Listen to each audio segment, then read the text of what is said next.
राजधानी दिल्ली की आजादपुर मंडी में पिछले 2 से 3 दिनों में प्याज के भाव में 1 से 2 रुपए और सुपर फाइन क्वालिटी में 3 रुपए तक की तेजी देखी गई है। इसके पीछे कारण हो सकता है खेड़तल की आवक कम होना और नेफेड एनसीसीएफ के माल मंडी में ना होना। बाकी गुजरात और एमपी महाराष्ट्र से माल लगातार मंडी में पहुंच रहे हैं। आने वाले दिनों में प्याज यही इशारा कर रही कि अगर इसी तरह से प्याज की आवक रही तो लिवाली और भाव ठीक रहने की उम्मीद है। इंदौर मंडी में आज 35 से 40 हजार कट्टे की आवक रही। अच्छा इवन क्वालिटी का माल 25 से 27 रुपए केजी, इससे थोड़ा हल्का 16 से 22 रुपए तक बिका। बाकी बांग्लादेश में प्याज निर्यात लगातार चल रहा है। कल 6 जनवरी को गोजदांगा मेहंदीपुर हिली बॉर्डर से लगभग 70 गाड़ियों का एक्सपोर्ट वहां पर हुआ। फिलहाल बांग्लादेश में एमपी, महाराष्ट्र, गुजरात, राजस्थान, साउथ सहित सभी जगह का प्याज जा रहा है। टके में जो भाव प्याज को वहां मिल रहा है वो 45 से 56 टका के हिसाब से मिल रहा है। भारत के हिसाब से 31 से 40 रुपए के बीच है। फिलहाल बांग्लादेश में भी भारत की प्याज को भाव कम मिल रहा है। अगर वहां आने वाले दिनों में डिमांड और भाव बढ़ती है तो हमारे देश में भी प्याज के भाव में करंट देखने को मिलेगा। आज मुंबई ओनियन और पोटैटो मार्केट में प्याज की आवक 10,377 क्विंटल की रही। नीचे का भाव 1,000, ऊपर का 3,000 और जनरल पोजीशन 2,000 की रही। मनमाड़ मंडी में 6,000 क्विंटल प्याज की आवक रही। नीचे में 500, ऊपर में 2900 और जनरल पोजीशन 2300 रही।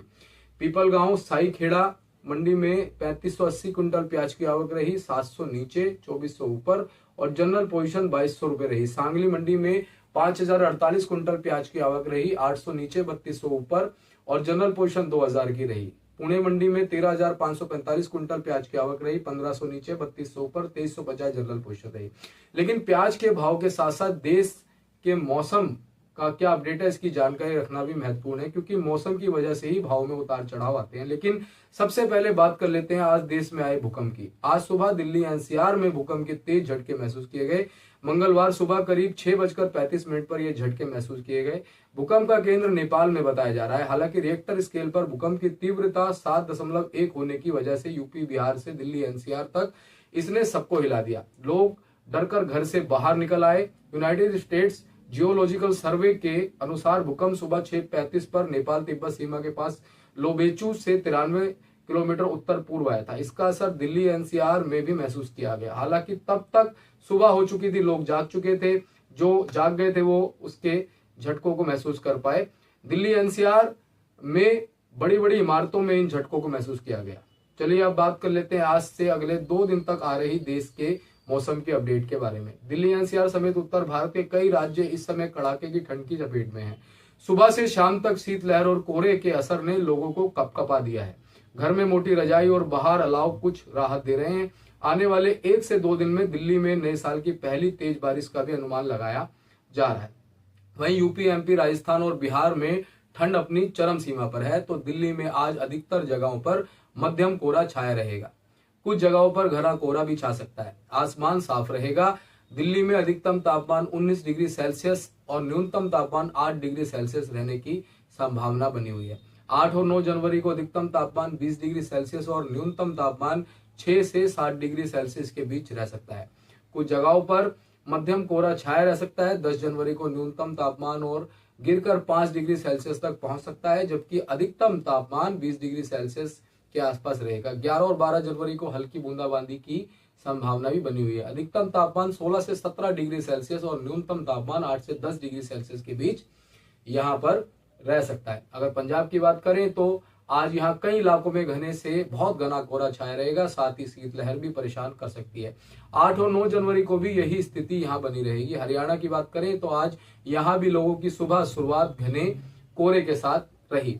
अगले 2 दिनों के लिए कोहरे को लेकर ऑरेंज अलर्ट यहाँ घोषित किया गया है। चंडीगढ़ में भी आज घना कोहरा देखने को मिला, जिससे कि लोग जो है वो काफी परेशान रहे। पहाड़ी राज्यों में बर्फबारी और कई इलाकों में तापमान 0 से नीचे जाना वहां गए पर्यटकों के लिए खुशी की बात तो है। लेकिन जम्मू कश्मीर की बात करें तो यहाँ आज मौसम साफ रहा।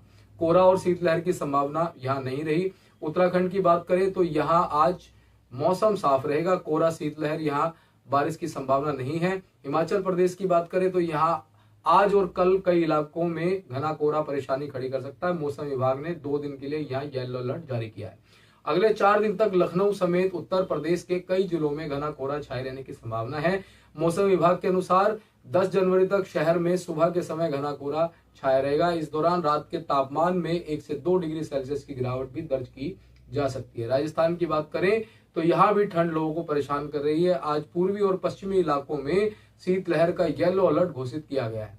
इसके अलावा 10 से 12 जनवरी के बीच बीकानेर, भरतपुर और जयपुर संभाग में बारिश का अनुमान जताया जा चुका है। बिहार की बात करें तो आज पूरे राज्य में ठंड को लेकर येलो अलर्ट जारी किया गया है।